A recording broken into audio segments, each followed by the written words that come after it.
A tense hush falls as investigators gather around the hidden entrance beneath the cabin's creaking floor. With every slow step and shifting beam of the flashlight, the unspoken dread deepens.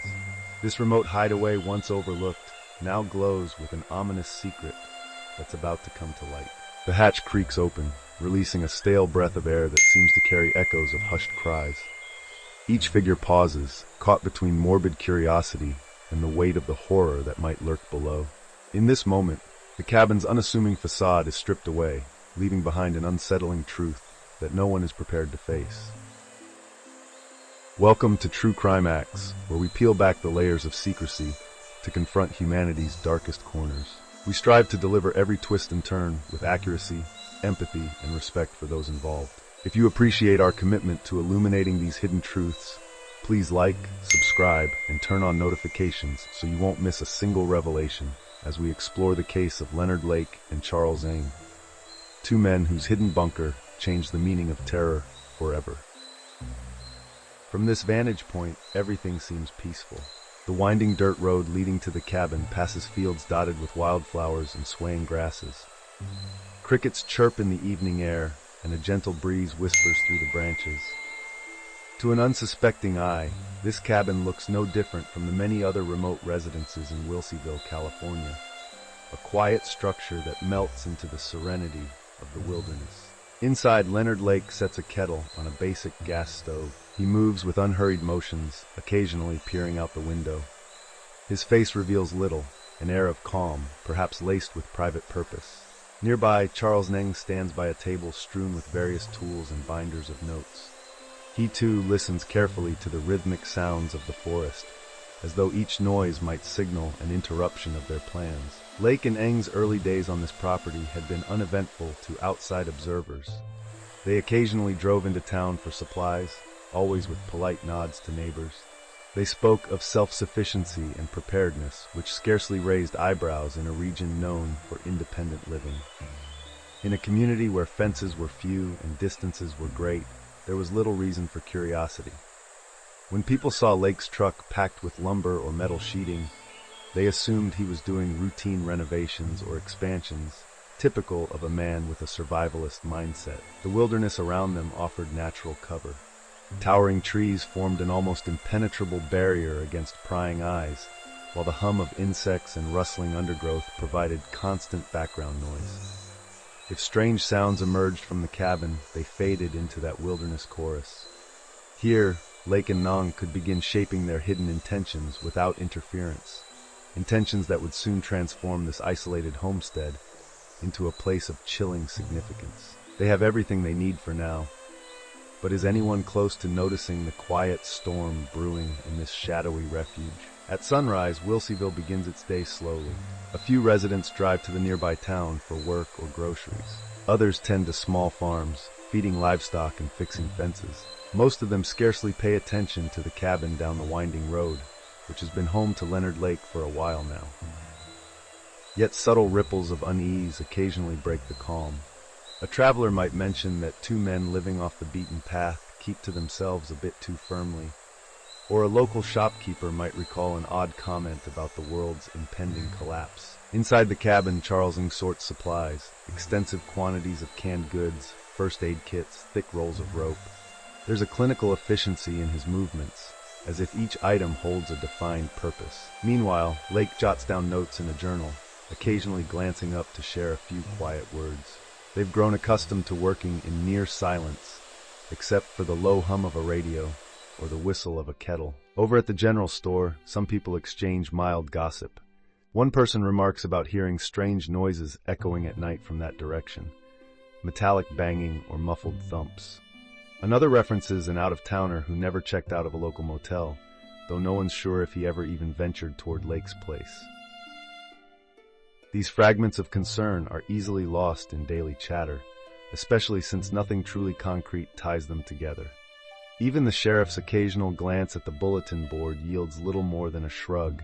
Missing person reports come and go, and many wanderers simply drift elsewhere. At day's end, Lake's truck rumbles down the dirt road once more. Another run for supplies, maybe. Another chance for side glances from neighbors who can't quite place the reason for their discomfort. Everyone carries on, yet an unmistakable tension continues to seep through the undercurrent of everyday life. Could it be that the first faint alarm bells are ringing, yet no one has the courage or proof to call them out? Over time, a certain heaviness settles upon the property. While the cabin appears unchanged to anyone driving by, there's a palpable shift once the sun lowers on the horizon. During the day, Lake and Ng continue their regular tasks, but as evening comes, the men intensify their efforts behind closed doors. The hush of the pines serves as an unintentional ally. Even if voices rise or equipment rattles, the darkness swallows most evidence of their activities. Inside, Lake's journal grows thicker with each entry. Notes detail more than simple survival techniques. There are references to command and control, accompanied by ominous bullet points that only he and Ng can interpret. Ng, for his part, contributes a sense of urgency, a readiness to push further. Discussions are no longer casual musings about hypothetical scenarios. They're guidelines that circle around a single, dreadful objective: to dominate others by any means they deem fit. Occasionally, the men step outside for a breather.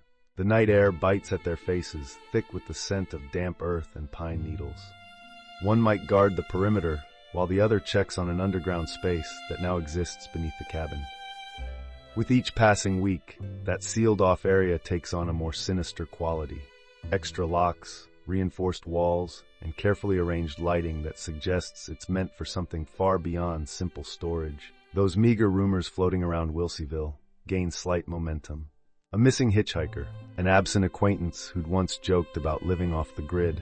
Still, nothing connects these events firmly to Lake or Ng. The region's culture of privacy, combined with the remote terrain, creates an ideal environment for those who wish to remain undisturbed. Even the occasional visitor to the property, a curious neighbor or a wandering delivery driver, finds no blatant reason to sound an alarm. Lake and Ng greet them politely, share a vague explanation about being survivalists, and guide them politely off the premises. The facade remains intact. Is a tipping point approaching, or will the world outside continue to ignore signs of the deeper shadows that grow within? On a certain night, activity within the cabin breaks from its usual rhythm. Lake and Ng whisper in urgent tones, almost agitated. They retrieve large flashlights and descend through a trapdoor hidden beneath a rug in the back room. Footsteps echo in a confined space as they check newly installed fixtures. The flicker of the flashlight beams reveals rigid walls lined with insulation and heavy bolts. A single metal chair stands in the center of the cramped room, casting a long shadow that dances with each shift of light. This bunker, concealed from any casual observer, represents the darkest culmination of Lake and Ng's plans. Though no screams have yet echoed through its corridors, the mere existence of these barred doors and loops of chain set a chilling stage. Lake walks slowly around the area, testing the locks. Ng watches closely, nodding in satisfaction. They have spent months refining this dreadful chamber with terrifying precision, believing it a testament to their supposed mastery over fate. Meanwhile, the outside world remains blissfully ignorant. A short distance away, a few teenage friends share ghost stories by a campfire, the glow of their flames dancing on the bark of ancient trees. They laugh nervously, never realizing that a real nightmare is being engineered just out of sight. Local law enforcement cruises the winding roads for routine patrols, seeing nothing out of order. The cabin's lights are off by the time they roll by. The men inside are silent now, ensuring no cause for suspicion. At daybreak, Lake and Ng emerge from their hidden space, going about mundane tasks. One might gather firewood, while the other checks a small vegetable patch. They present an image so common that any passerby might only think, these are two men determined to live off the land. But beneath the surface, the bunker stands ready, an unholy secret waiting to fulfill the darkest fantasies of its creators. Has the most terrifying part of their plan already begun? Or is this merely the calm before a storm that will shake the entire region? Not all who wander in Wilseyville are local. Some travelers pass through, seeking seasonal work or just a quiet detour off the main highways. A few never make it beyond the outskirts, their final movements lost to speculation. In time, rumors hint that certain newcomers who interacted with Lake and Ng failed to reappear elsewhere. But rumors are easily dismissed when no hard proof surfaces. Inside the bunker, the men take their depravity to a new level. They are no longer satisfied with simple fantasies or half-hearted experiments. Figures, terrified, pleading, are brought into that cramped chamber, faces frozen in shock as they realize there is no escape. Lake, calm as ever, methodically outlines what is about to happen, while Ng's edgy demeanor flickers between unsettling glee and fierce intimidation. Their victims are trapped in a situation so horrifying that it defies comprehension, each hour stretching into an agony that seems endless. Meanwhile, in town, a sense of unease begins to bubble. Local law enforcement fields a few urgent inquiries from families who can't locate their relatives. Campers notice abandoned tents deep in the woods. A low-level tension creeps through the community, but no one has evidence solid enough to cast suspicion upon the isolated cabin. It remains enveloped by the thick forest, out of sight and out of mind. Lake and Ng grow bolder, certain that their hidden realm is foolproof. Each day that passes without police knocking on their door cements their confidence in their actions. They have meticulously planned for a scenario where no one can penetrate their secret base of terror. In their eyes, they hold all the cards. The region's slow pace and the cabin's remote location serve as perfect camouflage. Will the community's slow awakening to these silent vanishings lead them closer to uncovering the dreadful truth hidden beneath the cabin's innocent facade? The change of seasons brings a stark chill to Wilseyville, both physically and metaphorically. Locals wrap themselves in heavier coats, but they also harbor deeper unease. More stories circulate about visitors who come into contact with Lake and Ng, only to vanish without a trace. Suspicion ramps up, and quiet conversations in the diner start to question whether the cabin might be tied to these unsettling events. Even so, there's still no direct link. No one has stepped onto the property with a clear mission to investigate, and Lake's careful politeness wards off potential confrontation. Inside, the mood has shifted. While Lake remains composed, there's an undercurrent of restlessness in Ng. He paces the floor at odd hours, casting sidelong glances through the windows. Their supply runs become shorter and more strategic. Perhaps they sense that something is changing, that people are beginning to notice the swirling rumors. Yet they also rely on the same old pattern: no body, no evidence. So long as the bunker remains undisturbed, so too do their crimes remain hidden. Beyond the property line, a wandering hunter notices strange tire tracks on a little-used path leading toward the cabin. He shares his observation with a friend over a beer, adding it to the list of vague worries already floating around. Another local mentions that a family member arrived in town to see them, but never showed up at their front door. These small alarms chime one after another, but they're too scattered to piece together a full picture. Sunlight fades faster now, wrapping the cabin and its dreadful basement in longer nights. Faint lights glow through the windows, a reminder that two men remain hard at work on their concealed enterprise. Whenever their victims' faces surface in fleeting nightmares, Lake and Ng justify their actions with twisted rationales. They have convinced themselves that the world beyond the woods is too preoccupied to uncover their domain. Could a fateful coincidence finally draw a direct line between these vanishings and the unassuming cabin at the heart of it all? When the missing person reports stack too high, loved ones grow impatient. One determined relative sets off on their own quest, believing that the rumors of a suspicious pair in the wilderness could hold the key to a family member's disappearance. Their approach is cautious but driven by desperation. Arriving at the cabin unannounced, they notice minor details: footprints in the soil, newly patched walls, a faint metallic odor near the back shed. It's enough to make them shudder, though they attempt to maintain composure. Leonard Lake greets this unexpected visitor with a facade of friendliness, but a tightness in his expression betrays his irritation. Charles Ng lingers by the doorway, quietly observing. The conversation is brief, tense small talk about the region, a claim that the relative is just looking for a lost friend who might have passed this way. Lake denies seeing anyone. Despite the politeness, the air crackles with something unspoken. The visitor's heart thumps, adrenaline firing warnings. As soon as they sense Lake's patience wearing thin, they make a swift exit, promising to check around other parts of Wilseyville. Lake watches them leave, expression rigid. Ng stands in quiet readiness, as if expecting to be told whether to chase after or let them go. In the end, Lake merely shuts the door and mutters about security. The bunker remains locked, its secret sealed for now. Back in town, That relative relays a disturbing feeling to the sheriff, describing the tension in Lake's demeanor and the bizarre hardware glimpsed through the window. It's still not a solid accusation, but it's the strongest spark of suspicion so far. More questions begin to swirl, and local law enforcement decides to take a second look at the missing person files. Will a simple turn of curiosity lead the authorities to finally connect the ominous clues pointing squarely at Lake and Ng's hidden depths? It takes just the right alignment of evidence for the puzzle to gain clarity. An offhand remark from one missing person's friend lines up with a store clerk's memory of an unsettling conversation with Charles Ng. A local resident mentions hearing intermittent screams near the cabin late one night, but they assumed it might be animals or a strange echo. Suddenly, patterns emerge where none were seen before. Pressure builds on the sheriff, who can no longer shrug off these overlapping accounts. Though resources are limited, a small team is assembled to pay a formal visit to Leonard Lake's property. The plan is simple. Ask direct questions, check the surroundings, and either ease the swirling doubts or confirm them.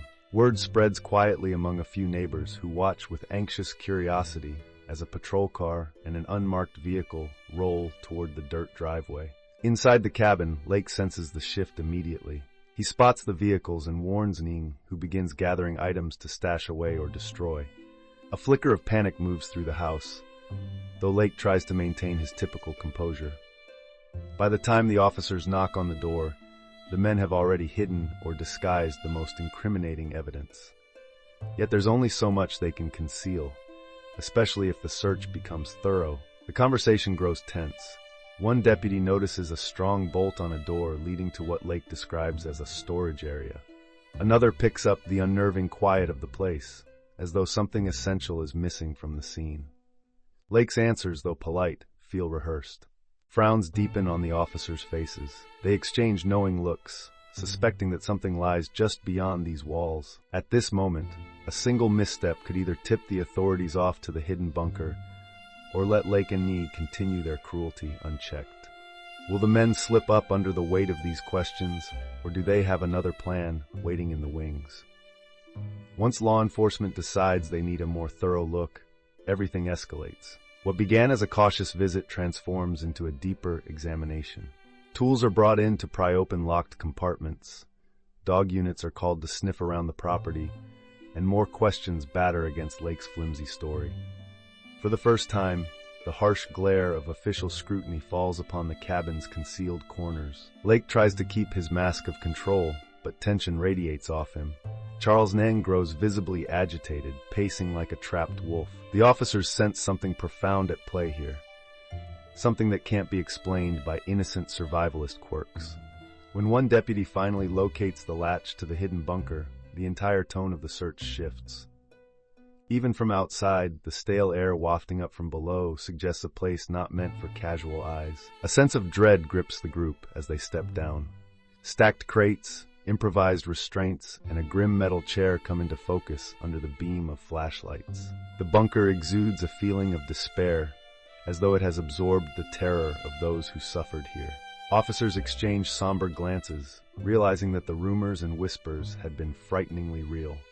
They snap pictures and radio for backup, voices subdued as they process the magnitude of what they've uncovered. Above ground, Lake and Ng attempt to flee. Sirens slice through the forest air. Lake, cornered, resorts to a final act of desperation. Ng, darting from tree to tree, vanishes into the dense woods. In a swirl of confusion, the men's elaborate illusions collapse under the weight of incontrovertible evidence. The bunker stands as a testament to their crimes, each door and lock confirming that unspeakable events took place here. With the sheer horror of the bunker now out in the open, law enforcement braces for a wave of revelations. How many victims, how many missing persons can be traced to these walls? And will Charles Ng remain free long enough to strike again? Or can the authorities close in before another tragedy occurs? As details of the bunker and the horrors within reach the press, the entire country reels in shock. An onslaught of headlines pronounces the atrocities committed by Leonard Lake and Charles Ng, turning their once hidden property into a notorious crime scene. Investigators toil day and night, sorting through evidence both physical and psychological, journals, videotapes, personal belongings of victims. Each item unveils another layer of cruelty, revealing how meticulously the men orchestrated their acts. Lake's life ends abruptly after he ingests a hidden cyanide pill upon his arrest, escaping a full trial but leaving behind a legacy of anguish. Ng, however, is eventually tracked down in Canada and extradited. His trial becomes a legal marathon, marked by procedural delays, endless motions, and the haunting testimonies of those connected to the victims. Families come forward, bearing photographs of loved ones they will never see again. Tears mix with anger in the courtroom, and the haunting question lingers: how could this have gone undiscovered for so long? The Wilseyville cabin, once so quiet and unremarkable, is dismantled by forensic teams searching every inch for clues. The bunker itself is demolished, though the psychological scar remains for a community that prided itself on self-reliance. Many residents struggle with guilt, wondering if a bit more curiosity or a direct question might have saved lives. Law enforcement, meanwhile, forms new protocols for missing person cases, recognizing that apathy can be as great an enemy as the criminals themselves. Though years pass, the legacy of Lake and Ng's bunker endures as a harrowing reminder that evil can hide behind the most ordinary facades. Some visitors leave flowers or small memorials at the site, honoring those who vanished in the silence. Documentaries, books, and countless discussions transform the tragedy into a case study for understanding the darkness that can fester in isolated corners. In the end, one quiet question echoes through all who learn this story: can greater awareness and communal vigilance protect us from the shadows that sometimes take root right beside us? A whisper of wind carries the memory of those who disappeared here, a reminder that the darkest acts can hide behind the most ordinary facades. The haunting silence presses upon the ruins as though it holds the final echoes of questions that may never be fully answered.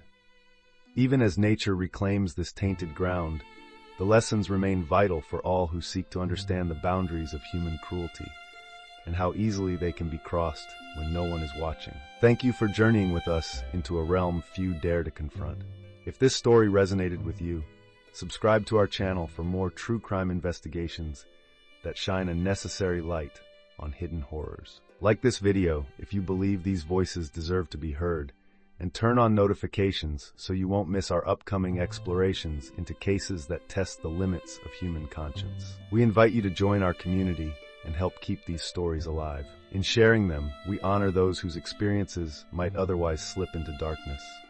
Together, we can remain watchful, reminding one another that safety often depends on our collective awareness. Will you stand with us, keeping a vigilant eye on the shadows so that tragedies like this no longer fade unnoticed into the night?